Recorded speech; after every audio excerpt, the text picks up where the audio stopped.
O nosso assunto de hoje será as curvas de sobrevivência, será a maneira de expressar as taxas de sobrevivência das populações. Essas curvas de sobrevivência, elas vão ser divididas em 3 tipos básicos, né? O primeiro tipo que nós veremos hoje, ele representa a taxa de mortalidade. Essa taxa de mortalidade, na maioria das populações, ela vai acontecer, na maioria das populações não, em algumas populações, ela vai acontecer concentrada em idades mais avançadas. Num contexto mais geral, isso está ligado ao fato de algumas espécies conseguirem ter a maior parte dos indivíduos atingindo o tempo máximo de vida, né? Ou seja, os indivíduos, em sua maioria, conseguem chegar às idades mais avançadas. A maior parte dos indivíduos da população conseguem chegar à senilidade. Essa curva ela é muito comum em humanos, né? Os seres humanos hoje, pelo menos a grande maioria deles, né, consegue chegar a idades mais avançadas. Obviamente que em alguns países ainda temos alguns problemas sanitários, né, algumas divergências econômicas em alguns países que infelizmente não permitem que todas ou a maioria das pessoas tenham a condição de chegar a uma idade mais avançada, né? Em alguns países, infelizmente, a taxa de mortalidade é muito elevada, principalmente entre os jovens, o que acaba dificultando essa colocação, essa condição. E, além dos seres humanos, tem se observado muito que animais domesticados, né, que estão sob cuidados especiais, ou os pets, ou os animais de zoológico, também tendem a alcançar idades mais avançadas. Isso por quê? Isso porque são animais que estão sob cuidados humanos. Se você observar um animal numa condição selvagem e compará-lo com outro da mesma espécie em uma condição artificializada, né, onde ele está sob cuidados humanos, em um zoológico, por exemplo, aquele animal que está sob cuidados humanos, caso fique doente, terá quem cuidar dele. Eles têm uma alimentação muito mais adequada à sua sobrevivência. Além dessa adequação da alimentação, existe o fato de que essa alimentação é constante, algo que no ambiente natural pode não acontecer. A inconstância na disponibilidade alimentar ela é possível, né? Eles não precisam caçar, eles estão menos sujeitos à predação, caso venham a ser presas, né? Na questão da coleta dos alimentos também tem uma disponibilidade constante. Então isso faz com que esses animais eles consigam chegar à longevidade da espécie. A isso, então, nós observamos uma curva de mortalidade, onde nas primeiras fases da vida ela é menor, né, a taxa de mortalidade em relação à idade, e à medida em que a idade vai aumentando, essa curva tende a se tornar mais acentuada, e nas últimas etapas, né, na idade bem mais avançada, nós temos uma concentração maior de óbitos. Então, nesse caso aqui, esse gráfico ele é um gráfico mais condizente com situações citadas agora há pouco, como, por exemplo, seres humanos e também animais domésticos e de zoológico. Então, esse tipo de curva ele é mais comum nessas condições aí citadas. O outro tipo de curva que nós vamos comentar, a curva tipo 2, né, são aquelas em que a mortalidade ela segue uma certa constância dentro da população. Então, desde o nascimento até as idades mais avançadas, existe um padrão que segue uma média de taxa de mortalidade. Então, essa taxa de mortalidade ela pode até sofrer uma certa variação, né, ela pode flutuar um pouco, mas na maioria das vezes essa flutuação é muito pequena e a gente acaba desconsiderando, né? Então, um exemplo disso seria a taxa de sobrevivência de sementes enterradas no solo, né?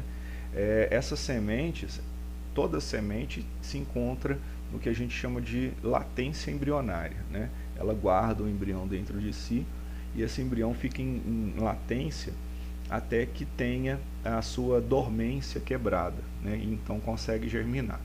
Sementes que ficam enterradas no solo, aguardando a quebra dessa dormência, que pode ser por vários eventos, pode ser por uma simples chuva, que consiga então quebrar a sua dormência, ou em alguns casos, espécies precisam de mudança no pH, precisam de mudança de temperatura, algumas precisam até de uma queimada para ter uma taxa, para ter uma quebra de dormência, né? Então, aguardando a sua quebra de dormência, a semente fica enterrada.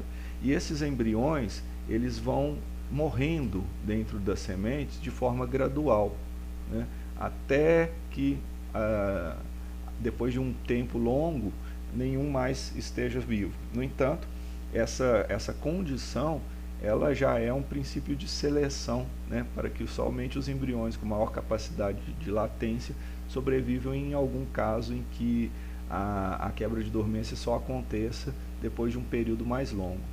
Isso pode acontecer também com algumas espécies, né, como por exemplo espécies de deserto, que tem a sazonalidade como elemento de seleção, né, dos embriões. Aqui então tem a representação, onde aqui literalmente no gráfico ela é uma constante, né, que vai desde os primeiros indivíduos até os indivíduos mais velhos. Isso pode acontecer com algumas espécies de animais também, né, no exemplo só se refere a sementes, mas algumas espécies de animais, elas têm essa condição da morte constante, né, dos indivíduos. Elas não se mostram, as taxas de mortalidade, não se mostram mais incidentes, né, em algum ponto da linha, no caso aqui, né, do gráfico. Elas não ficam concentradas em uma faixa etária apenas, elas são diluídas, né, pelas faixas etárias diversas aí da população. E finalmente, então, a curva do tipo 3, ela descreve uma situação contrária àquela primeira curva, a curva tipo 1, onde a taxa de mortalidade inicial ela é muito mais elevada, né, e depois existe uma estabilidade na taxa de sobrevivência. Então a taxa de sobrevivência posterior ela se torna mais contínua, né? Mas no início da vida a taxa de mortalidade na população, para os indivíduos que estão na fase juvenil, por exemplo, ela é mais acentuada, né? Aqui nós temos uma condição em que as curvas estão, os gráficos, melhor dizendo, estão separados, mas numa população normal, a tendência é que aconteça momentos, né, dependendo da condição ambiental, em que as três curvas possam surgir. Ou numa mesma espécie, em condições diferentes, as populações, melhor dizendo, podem apresentar curvas diferentes também. Mas ainda falando da curva 3, você observa aqui, na curva 3, que a taxa de mortalidade ela é muito elevada nos primeiros estágios de vida, ou seja, nos primeiros momentos de vida da população. Isso é muito comum em várias espécies que têm como estratégia um alto número de propágulos, né? Se você observa na natureza, tem espécies em que se tem uma postura de várias dezenas de ovos, algumas em que as fêmeas parem muitos filhotes de uma vez só, é uma ninhada maior, né? E em outras espécies isso não é visto. Existem espécies em que a fêmea bota 1 ou 2 ovos, né? Às vezes 3 no máximo. Outras em que a fêmea gera dentro de si, né? No caso de mamíferos, um filhote. Então existem estratégias diferentes. Normalmente aquelas espécies em que se tem muitos propágulos de uma vez só, como por exemplo tartarugas marinhas, né? Aquela própria condição em que nós vimos no nosso exemplo da tabela de vida corte, em que se tinha um número muito grande de ovos e dele eclodiram somente alguns indivíduos, né? Isso tudo é possível, né, nos primeiros momentos de vida, uma alta taxa de mortalidade, exatamente para garantir que alguns indivíduos consigam chegar à idade reprodutiva, né? Então, muitas das vezes, isso acontece para que um número maior de indivíduos aumente a possibilidade de um ou mais indivíduos chegarem à idade adulta e poder se reproduzir. Isso é mais comum, eu não estou dizendo que só aconteça mas é mais comum em espécies de presas, né, onde muitos propágulos são gerados para ter a garantia de que um ou outro indivíduo, né, chegue à idade adulta. Isso tem muito a ver, nós veremos um pouco mais à frente, que são estratégias de vida, né, isso tem muito a ver com os cuidados que os pais têm com os filhotes. Em condições em que espécies têm muitas proles, normalmente elas não cuidam das proles. Então, esse número maior compensa a falta do cuidado. Em espécies em que se tem um cuidado parental, né, nós temos como condição uma menor quantidade de propágulos, né, de indivíduos nascendo, para poder então serem cuidados. Na prática, então, nós temos algumas variações mais complexas, né, não necessariamente acontece de forma estática, como colocado nos exemplos, isso é simplesmente para ficar mais didático, mais compreensivo, né, mas temos, por exemplo, uma situação em que uma espécie de planta ela pode exibir algumas curvas diferentes, né, dependendo, por exemplo, da densidade.